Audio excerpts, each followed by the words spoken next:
C'était un samedi après-midi banal, tout ce qu'il y a de plus ordinaire. J'étais affairée dans l'atelier depuis un bon moment, à m'occuper de ma moto. J'ai désormais 20 printemps, et je réside sous le toit paternel depuis que mon père a convolé en juste noces avec Linda, une dame presque 3 fois mon aînée. À 60 ans, Linda ne trahit pas son âge à qui la contemple. Elle rayonne d'une vitalité si élégante qu'on ne saurait passer outre. Je n'avais point anticipé que cette journée se distinguerait des précédentes. Alors que je resserrais le dernier boulon, j'ai perçu le grincement de la porte de la maison donnant sur le garage. Je n'y avais point prêté garde, songeant sans doute que c'était simplement mon géniteur venant s'enquérir de mes activités. Puis j'ai saisi le son de sa voix, suave mais impérieuse. « Tu traînes sacrément souvent par ici ?» lâcha Linda en pénétrant dans le garage.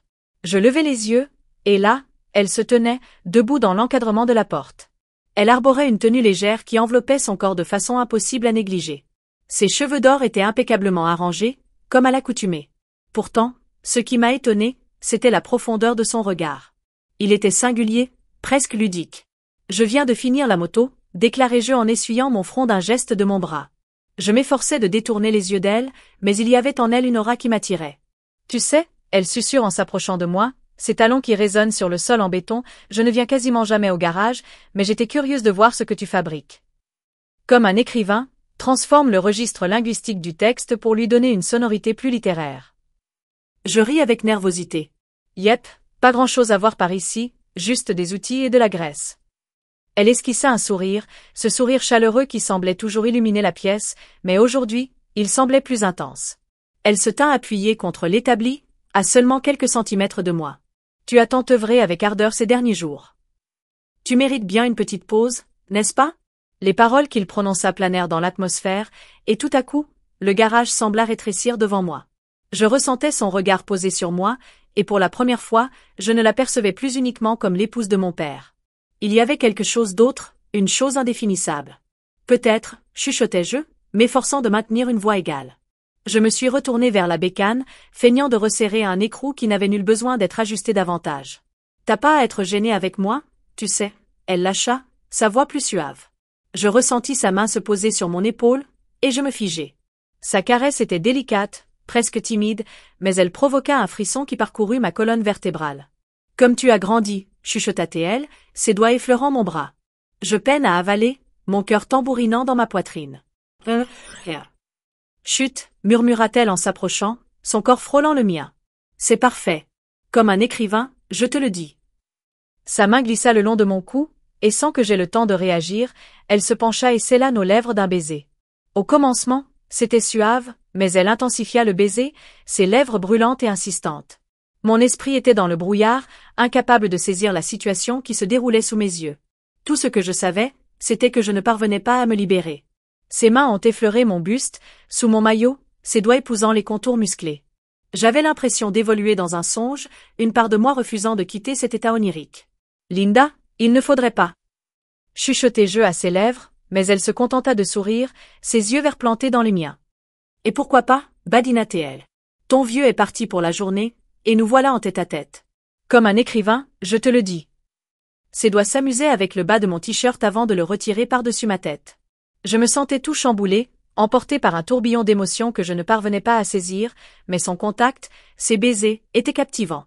Elle me poussa contre l'établi, ses lèvres glissant le long de mon cou, ses mains explorant mon corps avec une assurance qui me laissait sans défense.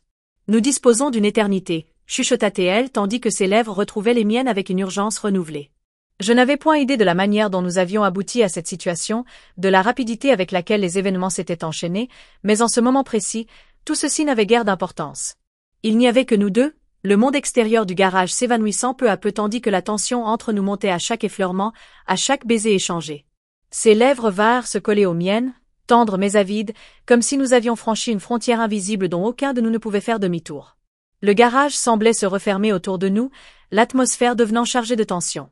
Ses mains glissaient sur mon buste, ses doigts épousant chaque contour et muscle, comme s'ils avaient attendu ce moment depuis une éternité.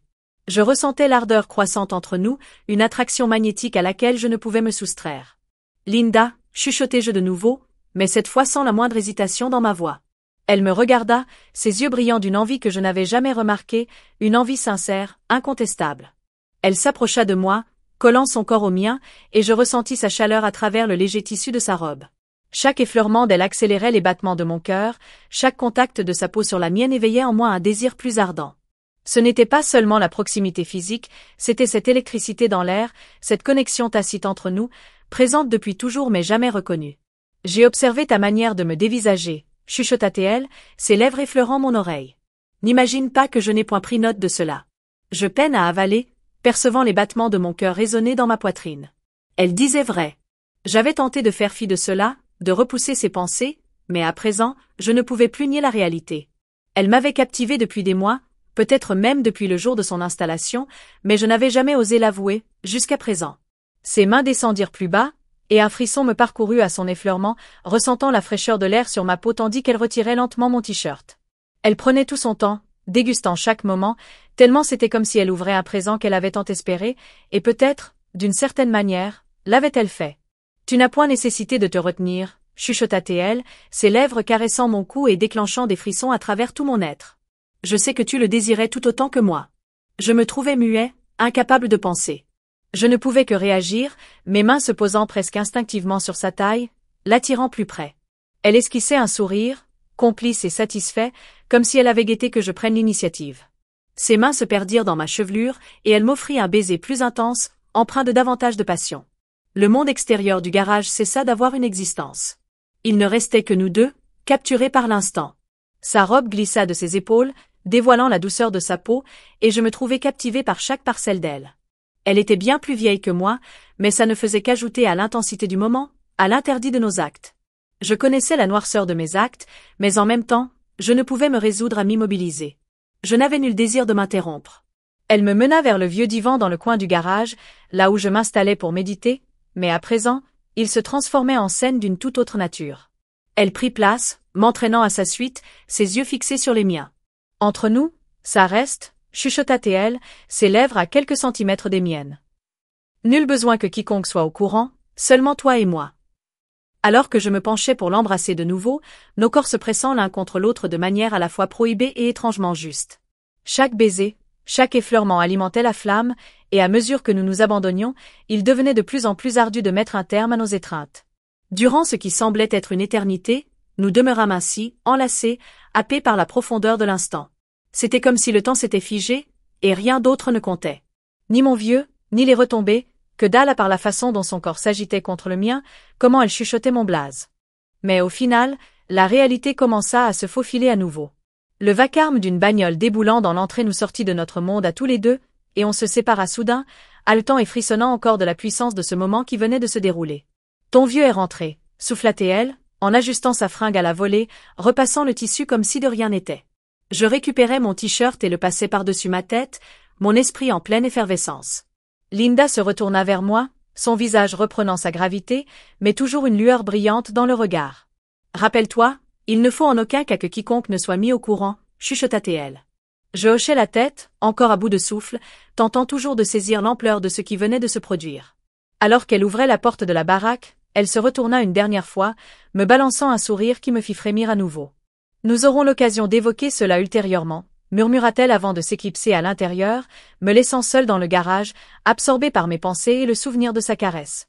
Je demeurai là un instant de plus, le cœur battant encore, me questionnant sur la rapidité avec laquelle tout avait pu basculer.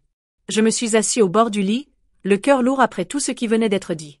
Pourtant, avant que Linda ne s'éclipse entièrement de la pièce, elle marqua une brève pause.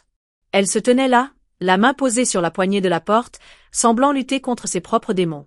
Alors, doucement, elle se tourna vers moi, son visage se radoucit, et au lieu de la résignation que j'avais perçue un instant auparavant, il y avait quelque chose d'autre, quelque chose de plus encourageant. Écoute, entama-t-elle, sa voix désormais empreinte de douceur. J'ai sérieusement réfléchi à mes propos concernant cette situation complexe, mais cela ne veut pas dire que j'ai commis une erreur. Je ne m'attendais tout bonnement pas à ça, je ne m'attendais pas à éprouver tout ce sentiment. Elle s'approcha de moi, vint s'installer à mes côtés sur le lit, encore plus près cette fois. J'ai tenté, moi aussi, de résister, de faire comme si de rien n'était. Je l'observais, scrutant attentivement son visage. Pourquoi donc faut-il que cela prenne fin de la sorte? Elle esquissa un sourire léger, ses yeux pétillant d'une lueur plus douce, plus légère. Peut-être que cela ne devrait point, susurra-t-elle.